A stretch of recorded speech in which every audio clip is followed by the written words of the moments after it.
Hey guys, welcome back to the channel. Today I'm going to go over keychains and some of the new events. I'm going to go over my team and I'm going to go over keychains and how they work. So first off, how do we get keychains? The campaign. You get to the highest point you can get, and then each day you gain free rewards by sweet previous zone, and you get lucky key ring capsules and so forth. And so then you battle.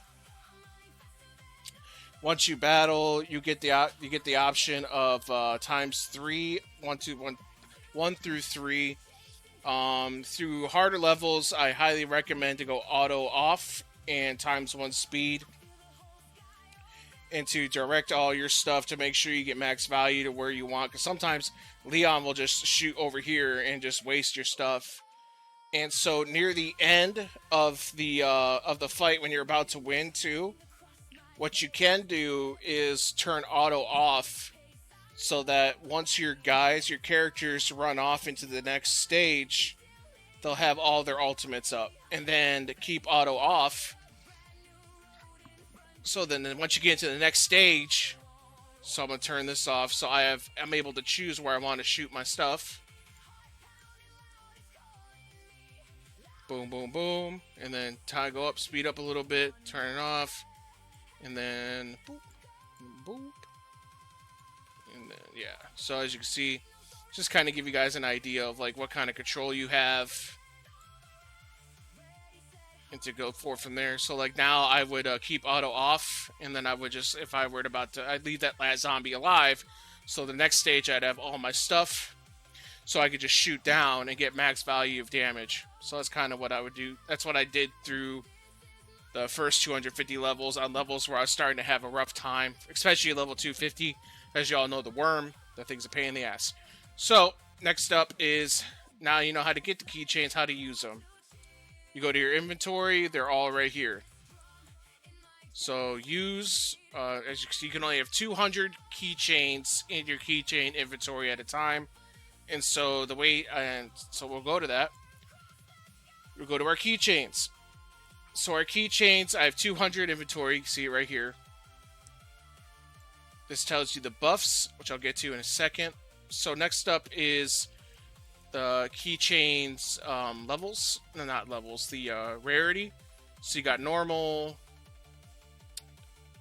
Uncommon, normal, rare, and epic.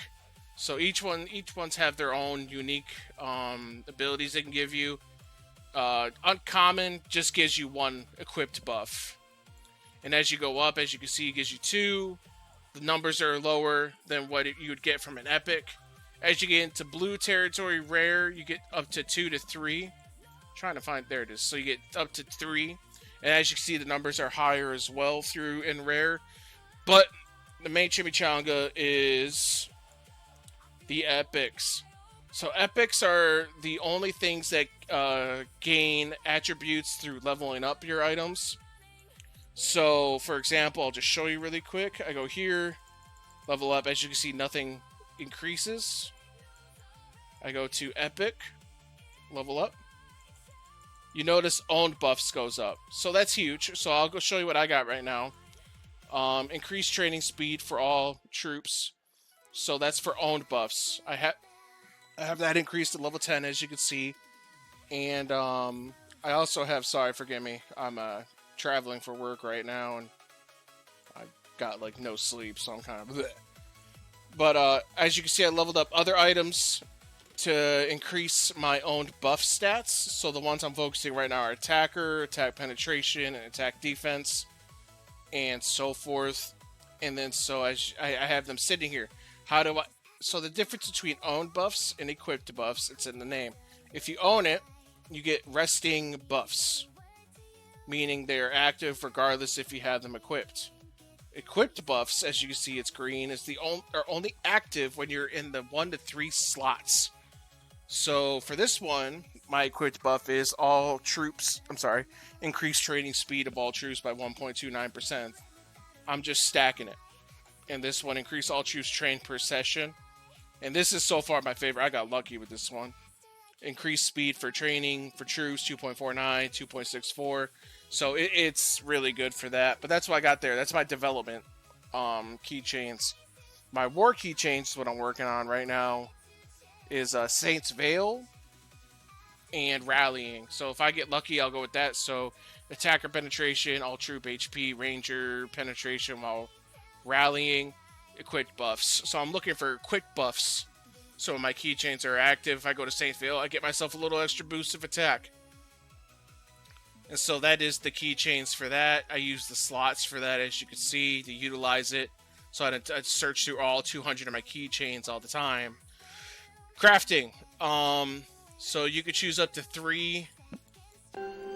I'll stay. I suggest you hit, sir. I also like to live dangerously. As you wish, sir. Craft. Look at that. Wow, that's awful. That couldn't have been a better example of why I could tell you right now. Crafting anything from common or rare is not worth it. I mean, common or the green one, or normal, we'll call it. Is not worth it. Later on, you might, if you feel I might get a little dangerous, I'm gonna probably craft some blues because I really want to farm epics. Epics are clearly what you want. It's all RNG, but you know you gotta do what you can to get these epics. So you can only go up higher by a percentage amount. I think it tells you somewhere. Yeah, right here. Grade rate, craft, you know. So, like, yeah, look at this. You got 3.3% to get all these. So they're all the same, but the only grade rate up. Common to advanced, 50%. Rare to epic, 20%. So, like, yeah, also it's advanced. It's called advanced. But, so, yeah, rare to epic, you only got 20% chance. So, I mean, like, just go YOLO with all that. I'll just do one more, just for the show. Just for the views. I hate this game. But anyway, so that's the key rings. I hope that helps out. I strongly urge free-to-play players to go for development keychains. That means for building, research, and troop production. I'd look for that because players that are free-to-play, you're not going to be able to fight sharks or other stronger players. And so the keychains would just be a good way to grind and get some extra value and more percentage time off your building and research upgrades. So anything to help out towards that, I highly recommend. Would I purchase if I were free to play that $5 keychain? I personally don't think it's worth it right now because of beta. Because it only gives you, like, I would say 5%, no, not even that, like 2 to 3% of a buff that's equipped or not equipped, so 5%. And I'll show you my buffs, like standalone buffs from owned. Like, it doesn't even go above 5% usually, like ever. And I got lucky with that. So I don't think it's worth purchasing it, but as well as you can though, because the cosmetic art is cool. You get Leon, Claire, you can have all these little things just hanging off your profile. It's fun to look at. It's very colorful. It's enjoyable. So is it worth it for game stats? No. Is it helpful? Yes. And does it look cool? Yes. So if you want to get it, you can. I just personally don't think it's worth it right now if you're not spending money. And that's just my thought on it. So I hope this video helps out, guys.